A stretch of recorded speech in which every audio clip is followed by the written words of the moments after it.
오늘도 주님 안에서 승리하는 복된 하루가 되시기를 간절히 축원을 드립니다. 로마서를 보면 로마서의 핵심적인 주제는 행위가 아닌 믿음으로 구원을 받는다 라고 말씀하고 있습니다. 그러나 여기에는 여러 가지 많은 신학적인 질문들이 따라오게 됩니다. 그 중에서 하나가 바로 조건 없는 용서는 과연 공의로운 것이고 또한 정의로운 것이냐. 그래서 사도 바울도 로마서 6장 1절에 보면 은혜를 더하게 하려고 죄를 더 짓겠느냐 아니면 죄에 거하겠느냐 라고 묻고 있습니다. 결코 그럴 수 없다라는 그의 결론적인 이야기도 있고요. 적어도 구약의 율법에서의 하나님은 죄를 용서하시는 분이 아니라 그 죄에 합당하게 심판하시는 하나님, 죄의 대가를 반드시 치르게 하시는 하나님으로 등장합니다.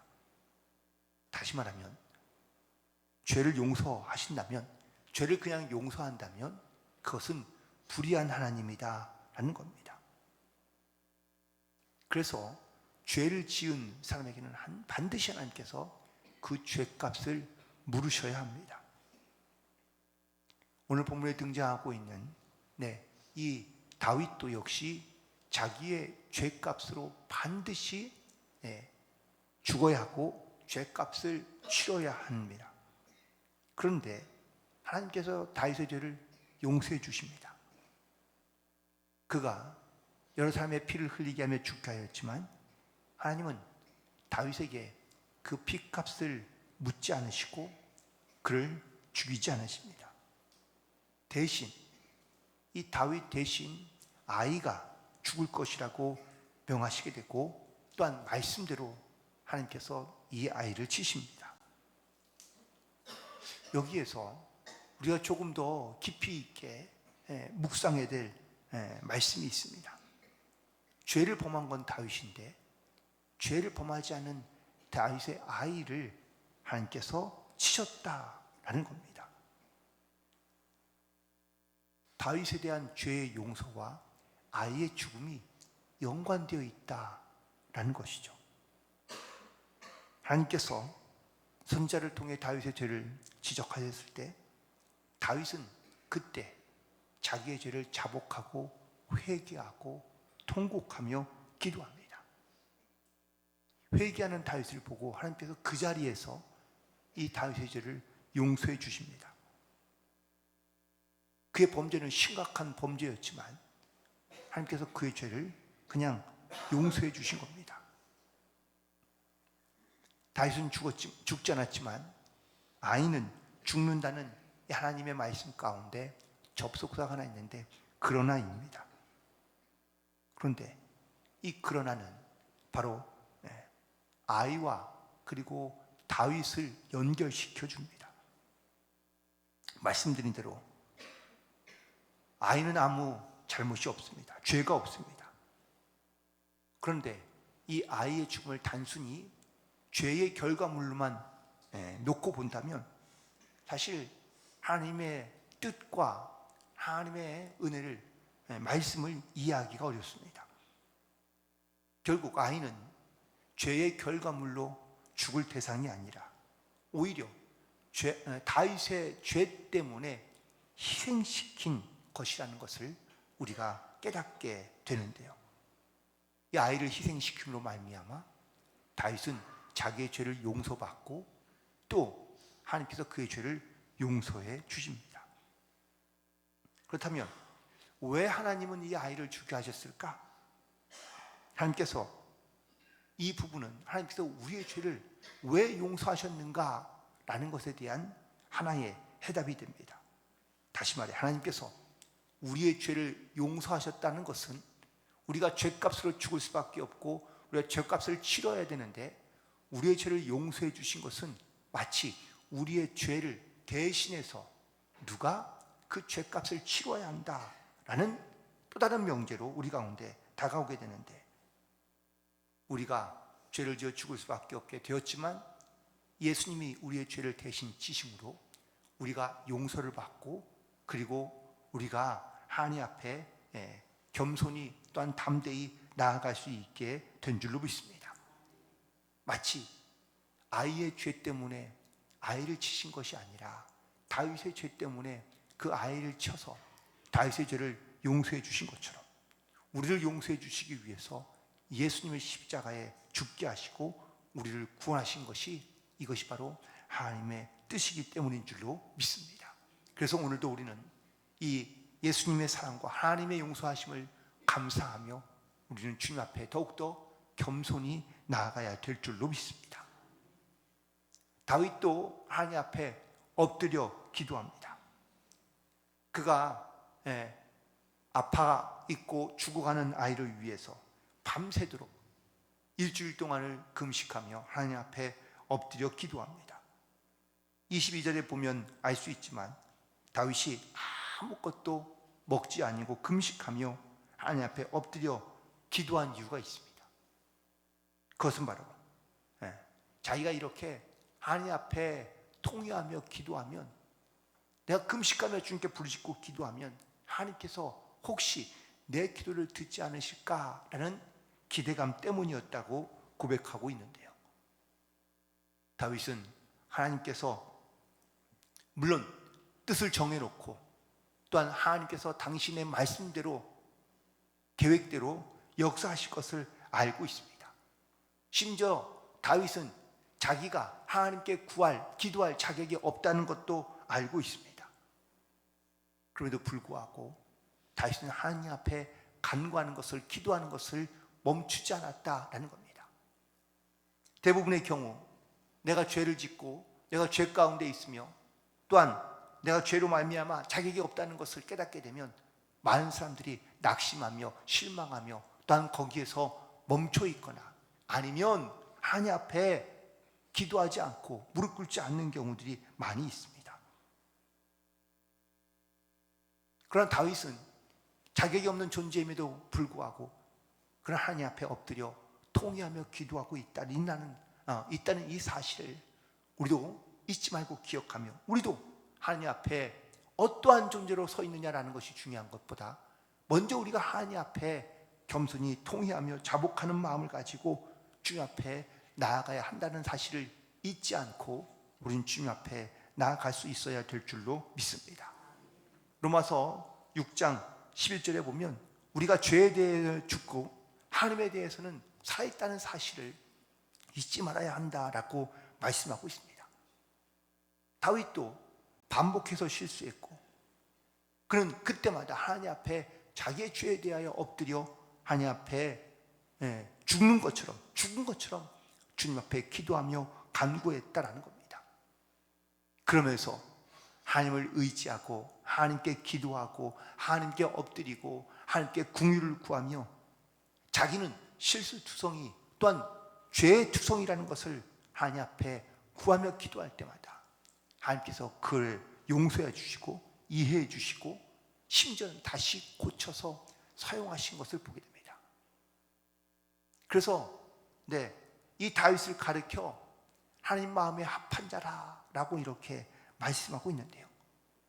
그가 정말 죄도 없이 깨끗하고 온전하고 완전하여 하나님께서 내 마음에 합한 자라고 말씀하신 것이 아니라 죄도 있지만 그는 끊임없이 그 죄 가운데 엎드리며 통회하며 회개하며 하나님의 긍휼을 구하며 하나님께 의지하여 나아갔을 때 하나님께서 내 마음에 합한 자라는 하나님의 말씀을 주신 줄 믿습니다. 우리는 고난을 이해하기가 쉽지 않습니다. 내 삶에서 고난은 어려운 주제이기 때문에 그렇습니다. 고난을 단편적으로만 설명하는 것이 어렵습니다. 쉽게 말하면 내가 고난을 당할 때 내가 죄를 지어 죄값을 받는다 라고 말하기도 하고, 또 이해할 수 없는 고난을 당할 때 내가 왜 이런 고난을 당해야 되느냐 라고 이렇게 말하는 경우들이 많습니다. 그러나 오늘 이 다윗의 고난을 통하여 우리가 깨달아야 될 한 가지 사실은, 고난을 통하여 하나님께서는 우리의 마음이 부서지고 깨어져서 하나님의 뜻이 무엇인지를 알 수 있어야 한다라는 이 분명한 사실 하나만큼은 우리가 기억해야 될 줄로 믿습니다. 고난이 오면 아파해야 합니다. 그것이 고난을 주시는 하나님의 뜻이기도 합니다. 다윗이 아이가 아픈 이 고난을 통하여 그는 함께 고난을 받으며 하나님께 엎드리며 기도합니다.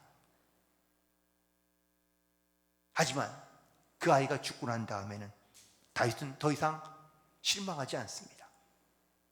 하나님의 뜻을 받아들였기 때문입니다. 아이가 죽었을 때 좌절하거나 실망하지 않았습니다. 하나님께서 그 상황을 자기에게 주셨다는 것을 그가 온전히 받아들였기 때문입니다. 반면에 신하들은 달랐습니다. 다윗이 그렇게 금식하며 기도하며 하나님 앞에 간구했는데 하나님께서 이 다윗의 기도를 들어주지 않고 아이가 죽자 다윗의 신하들은 이 다윗이 절망할까 봐, 또한 그 절망 가운데 빠져들까 봐 오히려 이 신하들은 더 염려가 큽니다. 그런데 다윗은 하나님의 심판과 죽음 가운데서도 절망에 빠지지 않습니다. 하나님의 긍휼을 구했지만 하나님께서 그 긍휼을 베푸시지 아니하시고 오히려 그 아이를 데려가셨습니다. 우리는 주로 기도가 응답될 때 하나님을 신뢰하며 하나님을 의지하며 또한 하나님을 살아있다고 고백할 때가 많습니다. 하지만 반대로 우리의 기도가 응답되지 않았을 때 우리는 실망하고 좌절하며 하나님을 신뢰하지 않는 경우가 많습니다. 그건 바로 우리가 하나님의 뜻을 온전히 헤아리지 못하거나 깨닫지 못할 때, 우리가 기도하며 간구해도 하나님의 응답이 없을 때 우리는 하나님의 뜻이 이루어지지 않았다고 생각하는데, 아니요, 내 기도가 비록 응답되지 않을 때에도 하나님의 뜻은 우리 가운데 이루어지고 역사하며 또한 하나님의 뜻은 여전히 우리 가운데 함께하고 계시는 줄 믿습니다. 우리가 기도의 사람이라는 것이 바로 이런 겁니다. 내가 내 뜻대로 내 원대로 이루어지는 것만이 응답되는 기도가 아니라 내 기도대로 응답되지 않을 때에도 하나님의 뜻이 있다는 사실을 우리가 반드시 기억해야 될 줄로 믿습니다. 예수님도 그 예시를 우리 가운데 잘 보여주신 것이 바로 겟세마네 기도입니다. 예수님도 자기 원하는 기도를 하나님 앞에 내어놓았습니다. 주여, 이 잔을 내게서 가져가 주십시오. 이게 바로 주님께서 원하는 기도입니다. 그러나 이 기도로 끝나는 것이 아니라 그 다음이 중요합니다. 그러나 나의 뜻대로 하지 마옵시고 아버지의 뜻대로 하옵소서. 아버지의 뜻이 이루어지기를 원하나이다.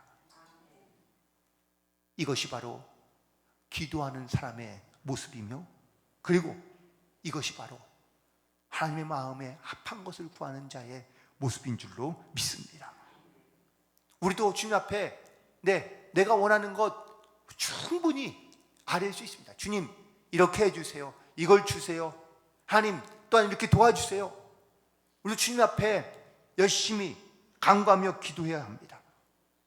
그러나 반드시 그 기도 뒤에 내 뜻대로 마옵시고 아버지의 원대로 하옵소서, 이루어지지 않을 때에도 그 안에 하나님의 뜻이 있다는 것을 깨닫고, 그리고 하나님 앞에 믿음으로 순종함으로 나아가야 될 줄로 믿습니다.